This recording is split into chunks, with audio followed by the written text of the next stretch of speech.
ఫంగస్‌లో మనకుండేటువంటి last class ఏంటంటే డ్యూటెరోమైసిటిస్.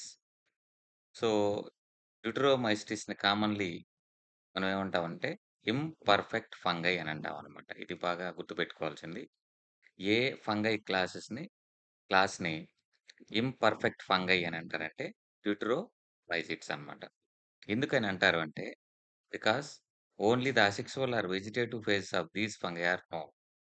So, మనకు జనరల్‌గా ఫంగస్‌లో 3 రకాలైనటువంటి రీప్రొడక్షన్ మెకానిజమ్స్ ఉంటాయన్నమాట. అవేంటివంటే వెజిటేటివ్, అసెక్షువల్ అండ్ సెక్షువల్. ఆ 3 ఉంటే అది కంప్లీట్ ఫంగైగా ఉంటుందన్నమాట. అలా కాకుండా ఈ డ్యూటెరోమైసిట్స్‌లో ఏంటంటే only asexual and vegetative reproductive mechanisms మాత్రమే ఐడెంటిఫైడ్ ఆర్ నోన్ అన్నమాట. సో, సెక్షువల్ రీప్రొడక్షన్ అనేది దీంట్లో కనుక్కోలేదు కాబట్టి దీన్ని ఇంపర్ఫెక్ట్ ఫంగై అని అంటారన్నమాట. సో, ఒకవేళ when the sexual forms of these fungi were discovered they were moved into classes they rightly belong to. తర్వాత దీంట్లో ఏంటంటే ఎక్స్‌పెరిమెంట్స్ చేసి కొన్ని సెక్సువల్ రీప్రొడక్షన్ మెకానిజమ్స్‌ని ఐడెంటిఫై చేశారు. కాకపోతే అవి దేనికి సిమిలర్‌గా ఉన్నాయంటే అంతకుముందు ఉన్నటువంటి క్లాసెస్ ఉన్నాయి గదా! బెసిడోమైసిట్స్ గాని, ఆస్కోమైసిటిస్ గాని అటువంటి క్లాసెస్‌కి సిమిలర్‌గా ఉందన్నమాట. ఈ సెక్సువల్ రీప్రొడక్షన్ మెకానిజం.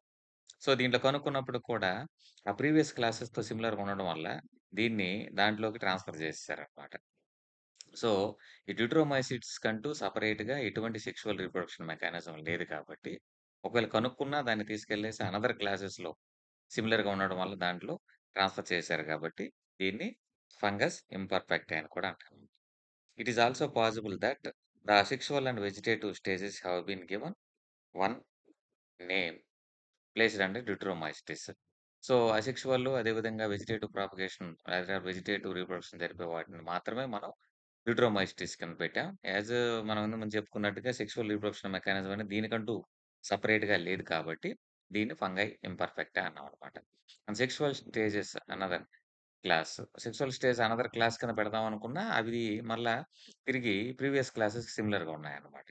సో, ఈ డ్యూటెరోమైసిటిస్‌లో ఏవైతే ఫంగస్ ఉంటాయో, ఆ ఫంగస్‌లన్నిటికి కూడా only vegetative and asexual reproduction mechanisms మాత్రమే ఉన్నాయన్నమాట.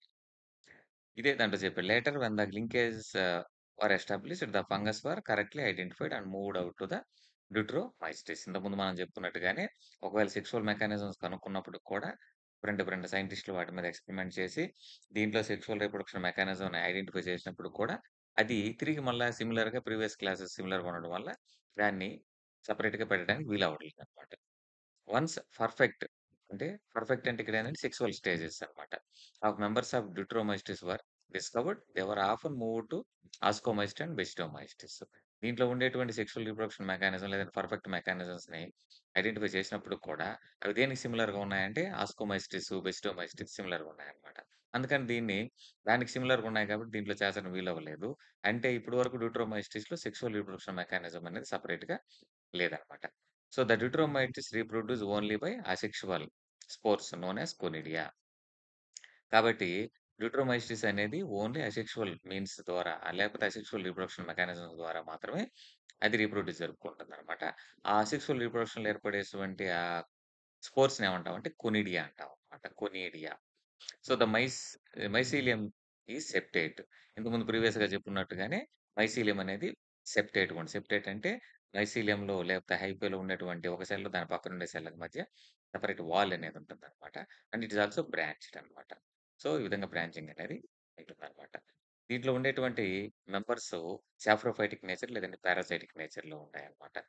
సో, సాప్రోఫైటిక్ అంటే మీకు తెలుసు కుళ్ళించే పదార్థాలు ఆర్గానిక్ కాంపోనెంట్స్ మీద వాటిని కుళ్ళింపజేసి వాటి ద్వారా ఆహారాన్ని తయారు తింటుందనమాట. అదే విధంగా పారాసైట్స్ అంటే కొన్ని లివింగ్ ఆర్గానిజమ్స్ ఇన్ఫెక్ట్ అయ్యి వాటి ద్వారా ఆహారాన్ని తయారు పొందుతూ వాటికి డిసీజులను కాజ్ చేస్తూ ఉంటుందనమాట. The decomposers of litter or help in mineral cycling. తర్వాత ఏ ఫంగస్ మినరల్ సైక్లింగ్‌లో ఇన్వాల్వ్ అవుతుంది అనంటే డ్యూటెరోమైసిట్స్ అనమాట. ఇది చాలా ఇంపార్టెంట్ అడుగుతుంటాడు. సో, మినరల్ సైక్లింగ్‌లో ఇన్వాల్వ్ అయ్యేటువంటి ఫంగస్ క్లాస్ ఏంటి అనంటే డ్యూటెరోమైసిట్స్. దీనికి ఎగ్జాంపుల్స్ తీసుకున్నాం అనుకోండి ఆల్టర్నేరియా, కొల్లిటోట్రైకమ్, అదేవిధంగా ట్రైకోడెర్మా. ఈ 3 కూడా దీనికి ఎగ్జాంపుల్స్ అన్నమాట. అదేవిధంగా ఇవన్నీ కూడా పారాసైటిక్‌ని డిసీజులను కాజ్ చేసేటివన్నమాట. ఆల్టర్నేరియా, అదేవిధంగా కొల్యూటో ట్రైకోము, అదేవిధంగా ట్రైకోడెర్మా.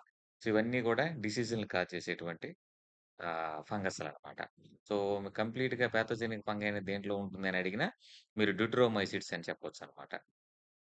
సో, డ్యూటెరోమైసిస్‌లో మనకి ఏమేం ఎగ్జాంపుల్స్ ఉన్నాయి? Alternaria, Colletotrichum and Trichoderma. So, ఈ 3 దీని కిందకొస్తాయి. ఇది మనకి ఫంగస్‌లో ఉండేటువంటి డిఫరెంట్ క్లాసెస్ గురించి